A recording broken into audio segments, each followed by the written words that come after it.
I was dreadfully nervous. I could feel my increased heart rate. I noticed I was sweating a ton. I was moving much quicker than I should have been. And, everything I had researched said you need to be very mellow and slow down and calm. And my first experience was the opposite and totally out of my control because I was just trying to get in and then get out safely. I think I was scared. I knew that I had the protective equipment. I knew theoretically I should be fine and they couldn't get to me. But the subconscious kind of fight or flight part of my brain was not sharing that comfort. And that was very surreal feeling.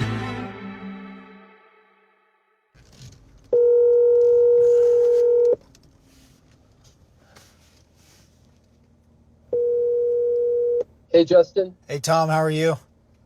I'm good. How you doing? Good. I'm at your gate, and I've got some bees with me. Okay, I'll let you in. Hold on. I am delivering some bees to Tom.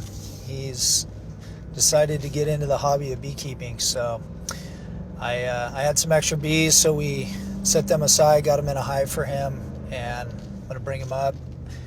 He's going to get them all set up, and we're going to go over. I'm going to go over just kind of the basics with him on stuff he needs to know to get in his hive himself. I have a hobby of brewing beer, and so one night I was watching a YouTube video on making mead, which is fermented honey solution, and so I decided I'd want to try and make mead as a takeoff from brewing beer. And then I got the idea that I would harvest my own honey so that the mead I made was kind of 100% homemade. So that got me interested in looking into getting bees so that I could harvest honey. And 5 years later in many beehives, I still haven't made my mead, but I have a lot of bees, so. Tom. How you doing, Justin? Good. I've got your bees here, but there's some flying around, so we're gonna get bee suits on relatively early. They must have found a little escape pod. Oh. So, do you have your suit with you? I do. So, what I think we should do is, you suit up, I'm gonna suit up, and then maybe back the Ranger up here. We'll load the bees into the Ranger, and I want to get them down to whatever spot you have sooner rather than later, so that the ones that are flying around, so they can reorient down in their new home. Great. So get your suit on, and then I'll come check your gear to see and make sure you're zipped up. Okay. All right. The idea of beekeeping was something that I've been thinking about for probably 15 or 20 years. And going into the hive today for the first time is going to be pretty interesting. I'll check those. You know what? You can wear a hat if you want, because the hat will keep the veil off your face. Okay. Because sometimes when you're not paying attention, the veil will come and they'll stick you right there. All right. So I brought an extra, and let me get you geared up. Let's see here. Okay. How you feeling? Wonderful. Are you? Yeah, this is pretty exciting. There's a little tiny gap right here, like a finger. Uh-huh. They'll find that when you're suiting up every time. It's good to look in a mirror, or just know your suit and know exactly how the zippers go. Because if there is a gap, they're gonna find it. No kidding. Yeah, they will. So when I look back on when I first started beekeeping and some of the things I could have done differently, I've had a few harrowing moments. One of which occurred when my bee suit wasn't closed all the way. When I first started keeping bees, I wasn't as cautious about that. And I got some bees inside my veil, and all of a sudden I would feel a bee crawling on my neck or pop up on my cheek, and that was very surreal feeling and quite a freak out moment. My wife has seen me just running across my yard, swatting at my neck in my bee suit. All right, I'll slide them out. We have to be careful not to jostle them too much? Yeah, or? we should try and be careful. Can you lift?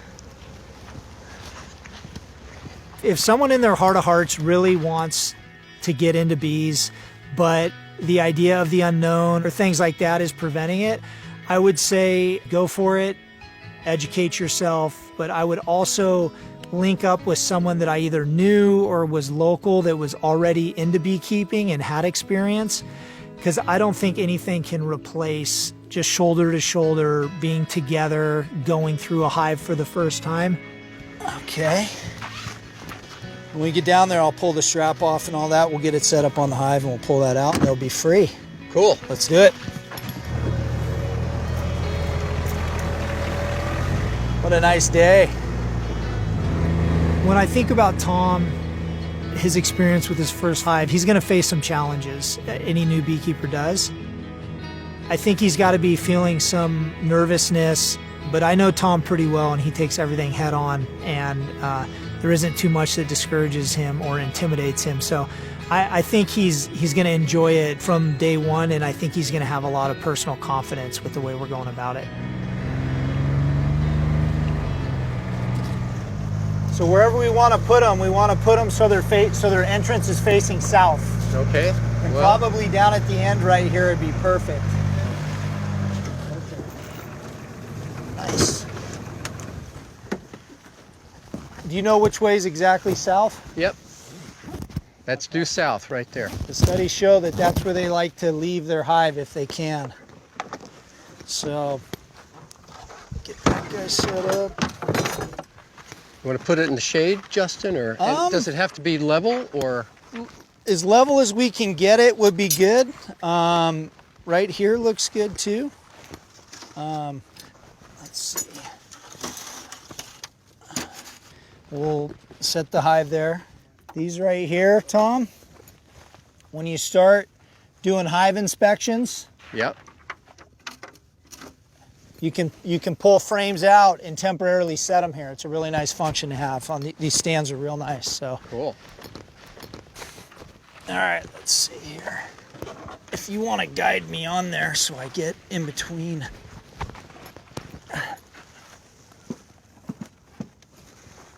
Yep. Let me get this side. Okay. All right, Tom, it's time to let these guys go. So I'm going to have you take this hive tool. Right in between. And I'll kind of lift Right in the hive between a here little. and here. Just the bar. Yeah, slide that bar out. Okay. This bar. That piece, yeah. Just take that out. You can grab it with your hands. There we go. Okay. Now they'll come out.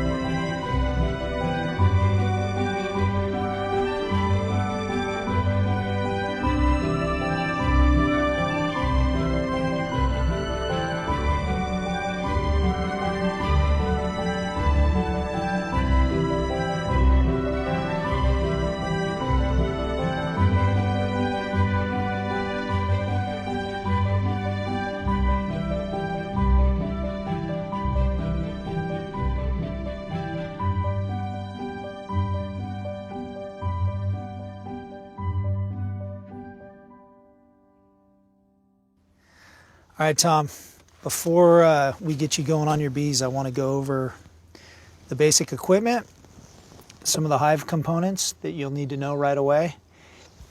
I always keep some EpiPens around. I think that those are a great thing to have either in your refrigerator or in a cooler when you're with your hives. You know whether you're allergic or not, but you don't know if other people are.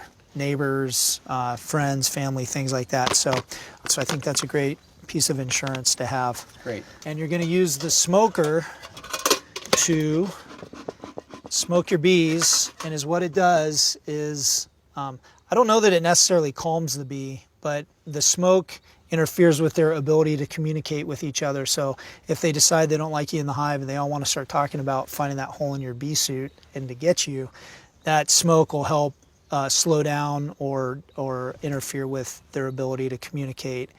They associate smoke with, they think something's on fire, with danger. They think that maybe there's a fire by their hive, something like that. So they're thinking that they may need to pack up and move right away. And so just like you would if your house was on fire, you go and grab your important pictures and you go do things. So they're trying to go grab that honey, store it up for their trip when they got to hit the road and go find a new home. So you're kind of fooling them into thinking that they need to go pack, and that allows you to open the lid and go inspect them. They make commercial smoker pellets. Oh, So these are real easy. You just light one. See, and then wow. they'll sit in there and start smoking. Oh, that's cool. So how much smoke actually has to come out of there before you can achieve the purpose? This is a good amount here. Really? It's not a lot, but this is sufficient. I like more smoke, so I'll pack it full of pine needles and really get it going. But this is plenty. It smells good. Yeah, it does. When I first got into it, smoke was my safety net and my friend, so I was probably just giving them way too much smoke. So how long will how long will you need to smoke to do whatever you're doing normally? Right, so is what I'll do, normally, I'll smoke in the entrance, I'll blow some smoke in there, get some smoke in the hive, I'll crack the lid, I'll put some smoke in, and then I let it sit for about a minute and a half. That gives the bees time to start diving in. And then I'll just open the lid and see how they react. If a bunch of bees don't jump in my face, if they look like they're calm and busy, then you probably don't need any more smoke, because you don't need to just blast them with it. But if you open that lid and they're rushing out at you, you may want to throw a few more squirts of smoke and let them sit for another minute and just ease yourself into it instead of just completely inundating them. Next in line is your hive tool. They make a few different styles of this. They're all basically the same. So what you're going to do, so you always have this on hand. Either, and when you go, you're going to go in and wedge. This is going to be like a pry bar for a lot of things. They may build comb in a bad spot, and you'll scrape it off. One of the first things that the bees do in a hive, they create a product called propolis. It's a very sticky, it's almost like a sticky, waxy substance. They go through and they glue everything down in the hive. Oh, wow. Yeah, all these will be glued and stiff. So you always need the hive tool to pry things apart and to clean up things when they're building comb in areas you don't want. There's a lot of uses for that tool.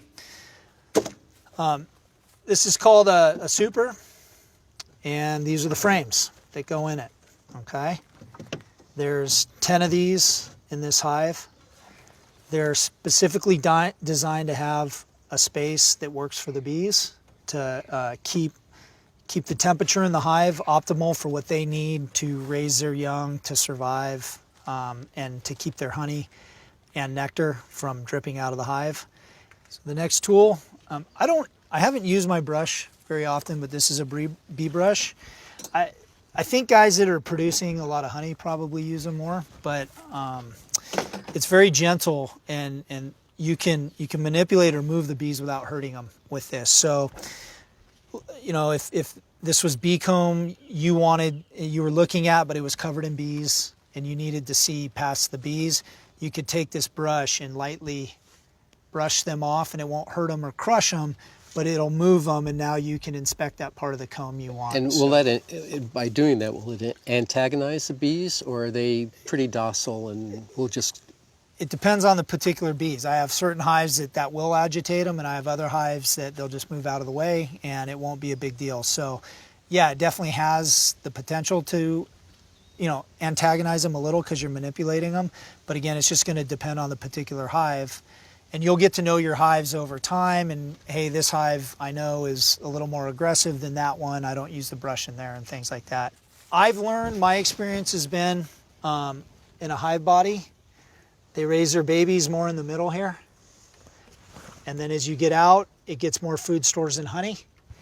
The last thing we have is a queen excluder, which is here. You may or may not use this. It's a little bit more of an advanced item, but is what this is designed for is if you get to a point where you want to isolate the queen in certain areas of your hive. One of the primary reasons to do that would be you want your bees to produce some honey, and you want on the comb that they're making the honey, you want primarily honey there as much as you can get it. You don't want babies being laid in with the honey. So this queen excluder was designed. So let's say this is where the queen is and she's laying babies down here. You can put this queen excluder on and then put another box with frames on top. This is designed so that the queen cannot fit through these slats, but all the other bees can. You can put your other box on.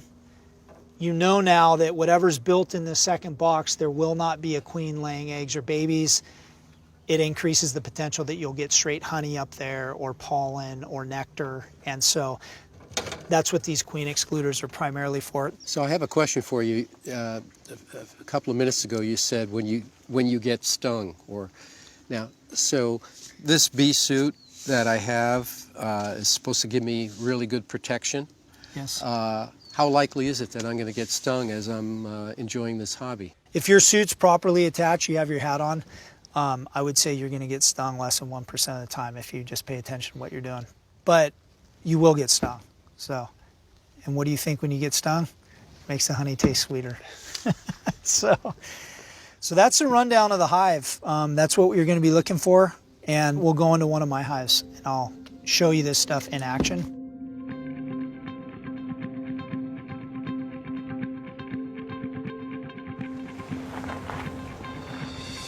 The thing I really enjoy about hobbies is they are very consuming. If you have a passion for something, you can really get lost in it. You're not thinking about the past, the future.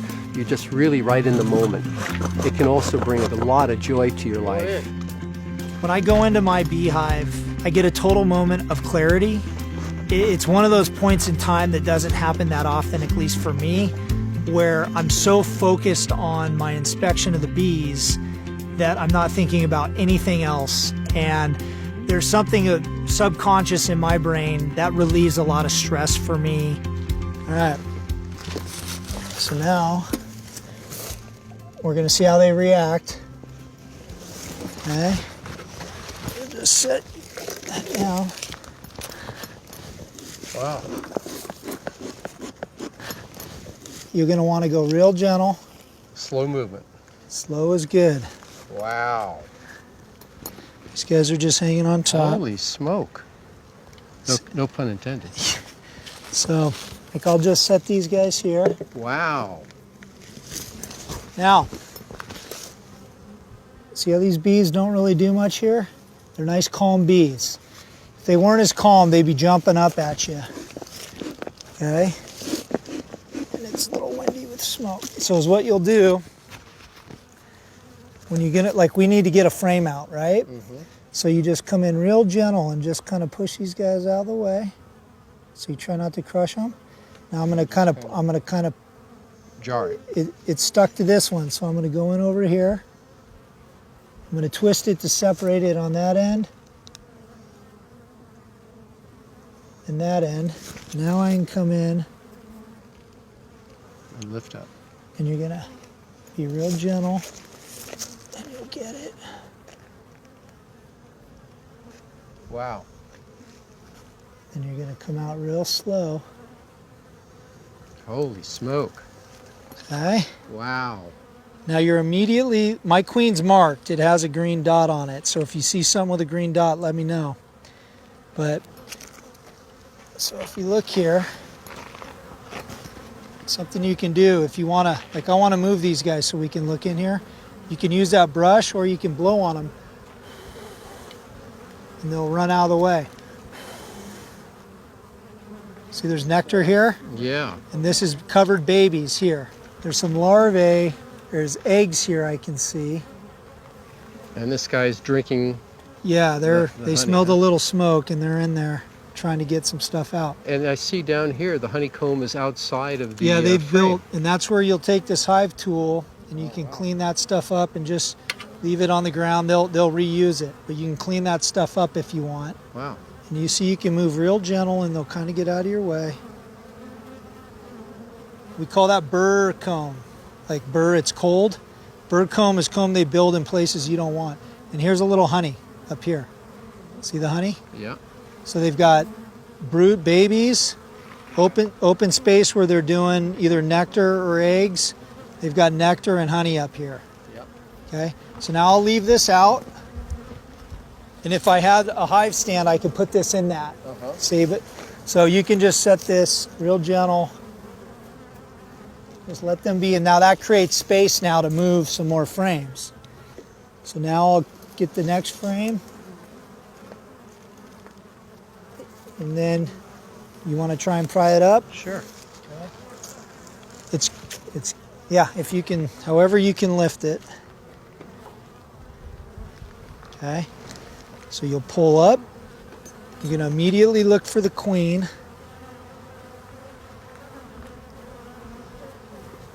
Don't see. And then you can Turn it around. rotate that and just flip it up. I'll give the bees a chance to get out of the way when I rest it. Oh, there's the queen. You see her? Yep, she's got a little green. Yeah, see her? There you spot go. on her. Yep. Now watch. I've got my queen cage here. Yeah. So if I was going to cage her, I'd just gently come in here. Did you get her? I don't know, did I? Yep, she's right in there. Wow. So now we know she's safe, okay? Now I'll set her in a safe place. I'll just set her right here. Okay? Yep. Now we know we cannot crush our queen in here because she's out. Yep. And now you can be a little, a little quicker with your inspections and whatnot. Okay, and Good job spotting her, by the way. There's a whole dynamic within the hive.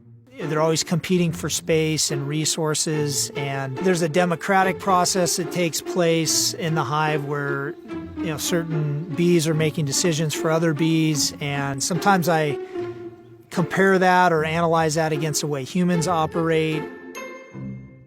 It just absolutely fascinates me. Yeah, see, we're seeing a lot of brood, a lot of baby, which tells you they need more space. That's why I'm going to add that, because you can see they're built out. Every frame is full.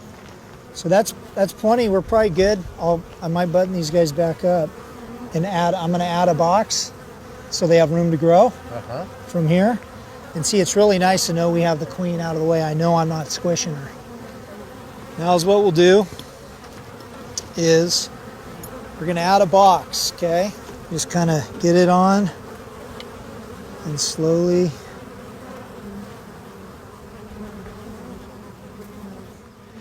Now we'd take our queen. Like, I need to get these, you can be actually pretty forceful and shake them off like that. She'll go right down in there, and there she goes. She just went back down into the comb. Yep. And now they're fanning pheromone, telling everyone, hey, she's down here. Because it's a new, see them? Look at them. Yep. And what's because this is new to them. So they're trying to let everyone know, hey, this is new, but she's down here, we're all down here. So they're trying to blow the scent out. And then put this back on. And I made this, it's just to provide some ventilation. Then you'll take your top, bees, shake them. Now they're buttoned up. And now you just sit here and enjoy the chaos. Wow. That's pretty cool. Yeah. And a lot of these bees returning right here are bees that have been out in the field. They don't know anything went on. They're just coming back to the ship. Oh, okay. They're landing. They don't know. And, but these bees here, see these bees out front? Yep. These are like guard bees, and they're just working that entrance. Making sure it's safe. Yep, they're blowing the pheromone out. They're letting everyone know this is the right spot because they know that this is new. Something's changed. So when I first started keeping bees, I found myself having a beer before I would go into my hive. And I think it was probably to calm my nerves a little bit. And then that became just kind of this tradition for me. It was nice to get done with the experience and then just sit back and continue, the relaxation. And a lot of times I I'll take a beer with me and just kind of, after I get done, I'll just sit there and enjoy that moment and then kind of reflect on what I just saw in my hive and things like that. So how did you feel when you saw those bees? Well, you know what? I was really calm about the whole thing, but when you took the top off and we saw this huge mass of bees, it really did set me back for a few seconds. I went, whoa, that's more bees than I've seen in my life in one spot. And then when you pull it out and they're hanging all over the place, it took on a different complexion than just looking at a box and knowing that bees were in there. Yeah, your natural response is like, Yeah. this isn't where I should be. So, after getting in my hive, knowing that you've got yours, do you feel like you're going to have a decent level of confidence to go down, get in your hive? I do. I mean, with this protection and knowing that there's not a lot that can go wrong as long as you're well protected, I think over a period of time I'll get more and more comfortable in going down and doing just what we did today. Well, good. I'm excited for you. Thank you. Thank you.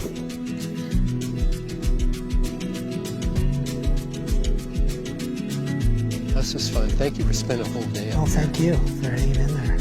It's a long day.